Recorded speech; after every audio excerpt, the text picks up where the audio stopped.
Hello, j'espère que tu vas bien, que tu es prêt ou prête à rayonner aujourd'hui. Et comme tu as pu le voir, on se retrouve pour un épisode spécial Storytime. J'avais grave envie de vous reparler de Storytime. Je pense que vous êtes pas prêts. Enfin, si vous êtes prêts puisque vous avez vu le titre. Mais bon, ça va être croustillant.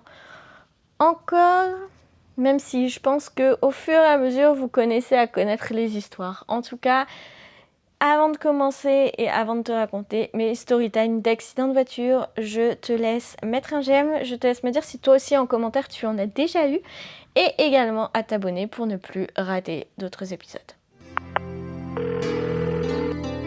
Il faut que je te raconte un truc.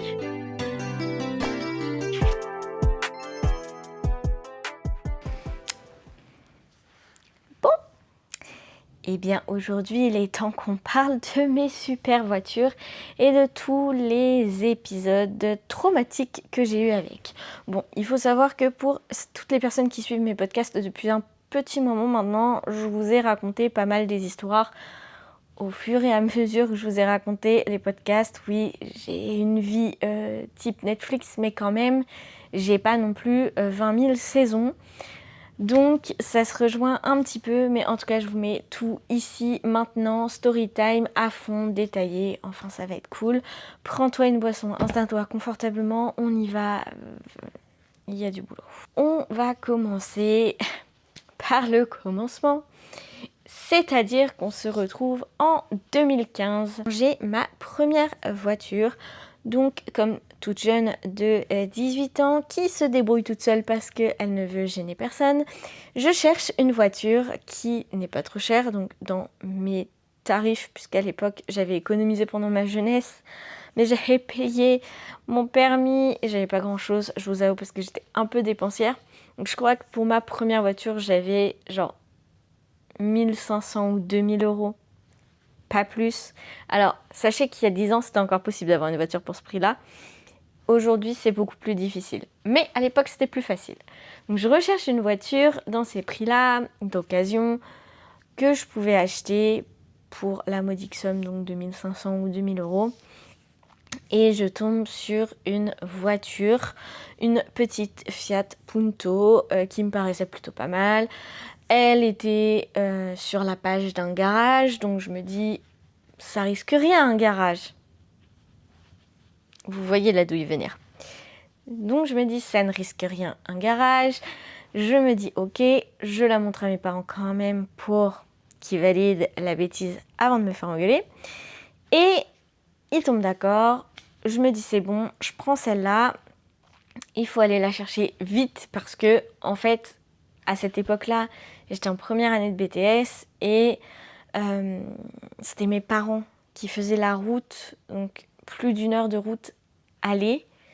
Donc il faut qu'ils fassent le retour derrière pour m'emmener au lycée pour mon BTS parce que je passais la semaine à l'internat et je n'avais pas le permis à ce moment. Enfin, j'avais le permis à ce moment-là, mais pas de véhicule. Je voulais faire très vite pour ne plus les déranger, tout simplement. Et du coup, j'ai trouvé ce véhicule-là. Mes parents me disent ok. Je sais plus pourquoi, mes grands-parents voulaient absolument venir pour récupérer la voiture, que je récupère la voiture, je sais plus quoi. Enfin bref, il y avait mes grands-parents et ma mère avec moi le jour où je récupère la voiture. On fait le tour de la voiture, elle est nickel. C'est un garage entièrement spécialisé avec que des Fiat Punto. On rentre dans la cour du garage. Je vous avoue, ça sentait la douille. Mais soit, passons. On fait le truc. Je me dis, ok, trop cool. Je repars avec ma petite voiture. En plus, je rentre nuit, pluie, brouillard. Plus d'1 heure de route. J'étais heureuse. Mais je rentre, tout va bien. Et je crois que j'ai cette voiture-là. Donc j'ai eu mon permis en novembre. Donc, j'ai cette voiture-là pendant 3 mois à peu près, 3-4 mois. Et pendant ces 3-4 mois, il y a un jour où je suis à Rouen, il y a un croisement, une voiture me fait une queue de poisson. et je vais pour donner un coup dans le volant pour me éviter la voiture, tout simplement. Ça répond plus. Ça ne répond plus. Le frein ne répond plus parce qu'on réaccélère et que du coup je veux freiner. Il n'y a plus rien qui répond. Et donc heureusement que je n'allais pas vite et que j'étais genre à 10 km/h parce que je redémarrais d'un feu. Et je renverse un piéton. Alors, je vous rassure, le piéton va bien. Il n'avait qu'un seul bleu. Il en est sorti avec un bleu. C'est tout ce qu'il a eu. Mais ma voiture, donc accident de voiture en plus, du coup, pour le coup, enfin même si la voiture en fait s'est arrêtée dans le trottoir tout doucement, en fait, elle a décéléré toute seule, j'ai envie de vous dire. Et en gros, je me suis arrêtée dans le trottoir, j'ai bousculé le piéton, vraiment bousculé, pas renversé, hein. Et premier accident de voiture quoi, de ma vie, complètement traumatisée. Les pompiers qui arrivent pour le mec. Si vous avez regardé d'autres de mes podcasts, vous savez qu'il avait fait un cinéma énorme. Enfin bon, bref, voilà. Il avait fait un cinéma énorme pour m'extorquer de l'argent. Je vous rassure tout de suite. Et la police, du coup, moi, comme ça, en larmes, pas bien. Donc, les policiers hyper gentils. Ils me font quand même souffler pour vérifier qu'il n'y ait pas d'alcool ou quoi. Ce qu'il n'y avait pas, puisque c'était pas voulu l'accident. Il n'y avait aucune circonstance, quoi. Et en fait, bizarrement, je retourne montrer la voiture à mon grand-père, je crois, qui découvre des magouilles sans nom. Et qui découvre qu'il y a plein de choses dans ma voiture qui vont pas. Des mélanges d'huile, d'eau, machin, enfin... plein de trucs catastrophiques. Et je sais plus comment ma maman s'en est sortie. Elle a fait des recherches, je crois, sur le garage. Mais ma mère, mieux que le FBI, elle a réussi à retrouver l'ancienne propriétaire de ma voiture. Je sais pas comment elle s'était débrouillée, mais bref... Elle l'avait contactée sur Facebook et la vendeuse, du coup, l'ancienne propriétaire de ma voiture, qui l'avait vendue à ce garage, l'avait vendue pour pièces. La voiture n'aurait jamais dû recirculer. En fait, le garage auquel j'avais acheté ma voiture magouillait, rachetait que des Fiat Punto de la même série pour pièces. Prenez par-ci par-là sur les voitures en fait, qui étaient, je sais pas si la carrosserie était bonne sur la voiture A, mais que le moteur était bon sur la voiture B et que toutes les autres pièces étaient bonnes sur la voiture C. Ils prenaient les 3 voitures et ils en refaisaient une. Illégal. Et ils ont dû me rendre mon argent. Et ils ont fermé des centres de police dans le garage. Voilà, merci mon papy ça pour ça. Grosse histoire. J'ai envie de vous dire, je rentre bien dans la vie, c'est pas fini. Ce n'est pas fini. À la suite de ça, j'achète une autre voiture. Une Clio. Si vous avez regardé mes derniers podcasts, vous connaissez la fameuse Clio dont je vais vous parler.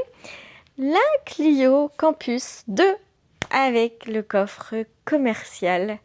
Oui, la fameuse voiture dont j'ai parlé dans mes story time sur comment j'ai failli perdre la vie.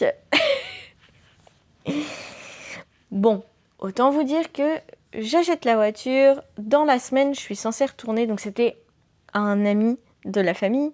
Dans la semaine, je suis censée retourner voir cet ami pour qu'il me fasse une petite réparation de je sais plus quoi. Bref, je prends le tournant pour aller dans sa route, sur son chemin.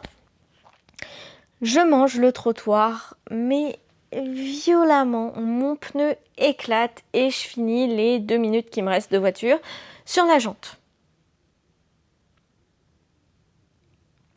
Alors, autant vous dire, heureusement qu'il y avait le pneu de secours et qu'il me l'a changé, sinon j'étais mal. Mais c'est pas tout. Vous savez très bien que c'est pas l'histoire que je vais vous raconter avec cette voiture-là. L'accident que je vais vous raconter est tout simplement un accident de la route survenu sur une route verglacée alors que j'allais chez le médecin. J'ai glissé dans un virage, j'ai tourné sur moi-même, j'ai complètement perdu connaissance. J'ai tapé un arbre à ça de ma tête et je sais pas comment j'ai fait pour être vivante. Clairement, accident traumatisant. La voiture qui était une longue voiture, un Clio Campus 2, ressemblait à une voiture sans permis, tellement elle avait réduit par des impacts. Les roues, telles une Formule 1, étaient dans tous les sens. Et j'étais dans un fossé complètement sur le côté. Je me rappelle être sortie de la voiture en panique en me disant « Je vais être en retard chez le médecin et je vais me faire démonter ». C'est la première chose que j'ai dit. Quand je suis sortie du véhicule, j'ai dit « Je vais me faire engueuler ». Et donc, pour ceux qui ne connaissent pas l'histoire, il n'y avait personne sur la route à ce moment-là, j'étais toute seule et la première voiture qui s'arrête, je venais de sortir du véhicule. Un monsieur qui s'arrête sur le bas-côté qui vient me voir et qui me demande si tout va bien et tout. Et je lui dis oui, ça va. Et je lui dis je crois que je vais me faire engueuler.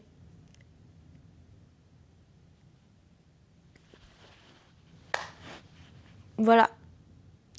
Et du coup, juste après ça, une autre dame s'arrête. C'était une dame qui habitait vraiment juste en haut du virage que j'avais pris, qui s'arrête. Le monsieur dit ça va, vous voulez que je reste avec vous, j'appelle les pompiers, tout machin.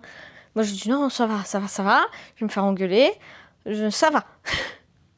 Donc la dame arrive, donc la voisine qui habitait pas loin arrive et dit oh bah si vous voulez, je m'occupe de la jeune demoiselle. Elle dit ça au monsieur qui s'était gentiment arrêté.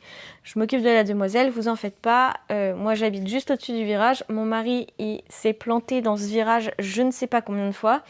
Vous en faites pas, je prends le relais. La dame, elle me dit vous allez venir chez moi, monter dans ma voiture, je vais prendre soin de vous. Entre-temps, elle me dit vous voulez que j'appelle les pompiers? Non, ça va. Et du coup, je monte chez elle, je vais chez elle, littéralement, je vais chez cette inconnue. Elle me donne à boire, elle me fait m'asseoir, elle appelle la dépanneuse, elle appelle ma mère, elle appelle, ou j'appelle le médecin, je sais plus trop, mais bref, j'appelais le médecin pour prévenir que j'allais pas venir, que je venais d'avoir un accident. Donc médecin qui me dit bah très bien, mais vous allez venir demain parce que faut quand même que je vous examine pour voir s'il n'y a pas des séquelles. Gros bordel, traumatisé. Maintenant je prends les virages à 30, je vous le dis. Traumatisé. Voiture morte. Période de Noël. Et je suis toujours en BTS. Parce que ça, on est en 2016. Alors, certes, je suis plus à l'internat, j'ai mon propre appart. Mais j'habite à 30 minutes, 45 minutes de mon lycée. Et obligée d'avoir une voiture. Mes parents m'en offrent une pour Noël. Une Polo, hyper résistante, aucun souci. J'ai d'ailleurs jamais eu d'accident de voiture avec. En vrai, je pense que les gros accidents que j'ai eus, je vous en ai parlé là. Non, j'ai complètement oublié de vous raconter avec la Clio. Une semaine avant l'accident dans le virage, j'habitais à Dieppe à ce moment-là et le seul Ikea qu'il y avait dans la région était à Tourville-la-Rivière, à côté de Rouen. Donc je fais un Dieppe-Tourville-la-Rivière avec mon petit ami de l'époque dans la voiture et on va chercher des meubles pour notre appartement, justement, je venais de vous dire, dans lequel on venait d'emménager.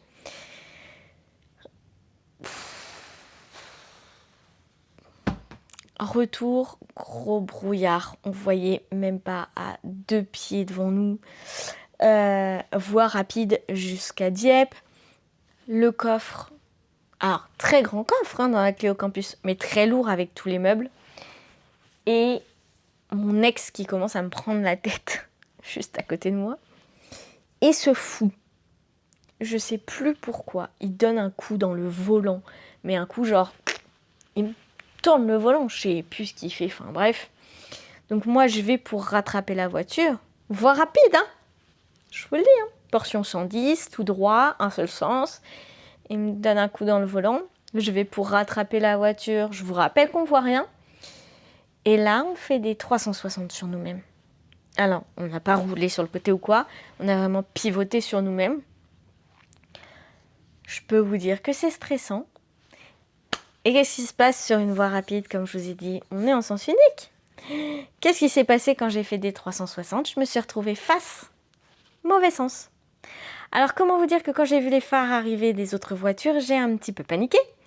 Heureusement, je me suis mis sur le bas-côté le temps qu'on reprenne nos esprits, le temps de me remettre dans le bon sens, etc. Il n'est rien arrivé, aucun réel accident, mais c'est quand même hyper traumatisant de ne pas se retrouver dans le bon sens après avoir pivoté sur soi-même. Dans le brouillard en plus et tout, enfin vraiment. Et une semaine après, j'ai l'accident. Donc je repivote sur moi-même, je tape contre un arbre et tout. Je peux vous dire que j'étais traumatisée. Et du coup, avec cette voiture-là, je crois que c'est les seuls trucs qui m'arrivent. Donc après, j'ai la Polo que mes grands-parents m'achètent. Honnêtement, je me souviens pas d'avoir eu d'accident. En tout cas, pas avec cette voiture. Aussi, pas l'accident pur et dur. C'est pas un jour, je conduis et ma voiture me lâche. Et j'ai failli finir dans une petite rivière.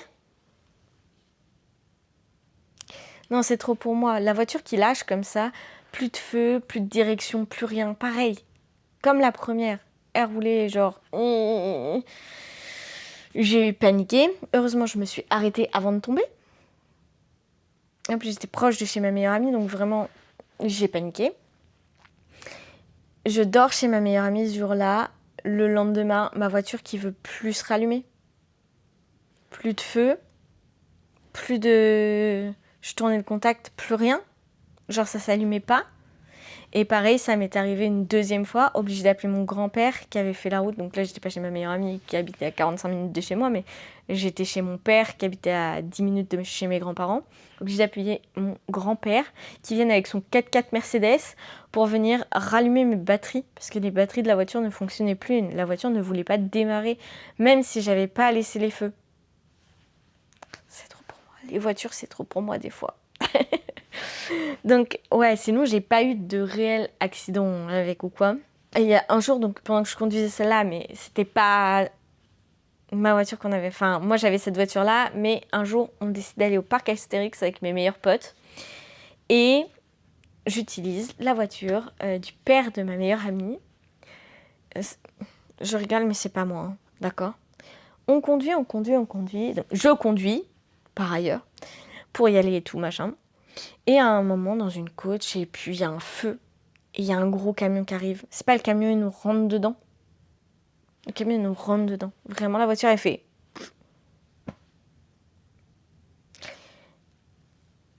Heureusement, rien sur la voiture. Donc on a continué. On a roulé. On a tracé. On n'a pas regardé. Panique. Panique. En soi, sinon, après... C'est plein de petites anecdotes comme ça où donc après la Polo, donc j'ai dû la rendre, j'étais à l'étranger, j'en avais pas besoin et après je suis rentrée en France et j'ai racheté une autre voiture. Et cette voiture-là, c'est ma voiture actuelle d'ailleurs, c'est ma petite Twingo. Je me souviens pas d'avoir eu des accidents avec non plus. Mais, donc cette voiture-là, ma Twingo là, que j'ai actuellement, je l'ai depuis 2018. Et avec ma Twingo, le seul truc qui s'est passé, c'est que un jour, un autre ex que j'ai on avait du coup un appartement au Havre et on avait un garage un peu plus loin dans lequel, en gros, déjà le garage était pas large. Quand on sortait de la voiture, on n'avait pas grand-chose pour sortir. Il fallait vraiment qu'on sorte en biais. Et c'est pareil, il n'y avait pas large quand on rentrait dans le garage. Et moi, j'étais genre le deuxième garage après la porte automatique. Je vous remets vraiment le contexte. Ce jour-là, je sors du garage et je dis à mon ex, comme d'hab, je sors. Toi, tu empêches que le temps que je sorte, la barrière se referme. Et je te récupère. En gros, je me mets au milieu de la barrière pour que la barrière me capte et se referme pas. Et que lui puisse monter et refermer le garage, en fait. Oui, vous voyez le truc venir. Me parle. Je lui dis le garage, je suis en train de sortir. Il parle. Il faut pas la barrière qui se referme. Moi, je suis en train de sortir du garage. Je lui dis la barrière. Il y va pas. Donc, qu'est-ce que je fais? J'accélère. Sauf que je vous ai dit que le garage, c'était short. J'accélère. Je prends hyper mal le virage. Et là, j'entends...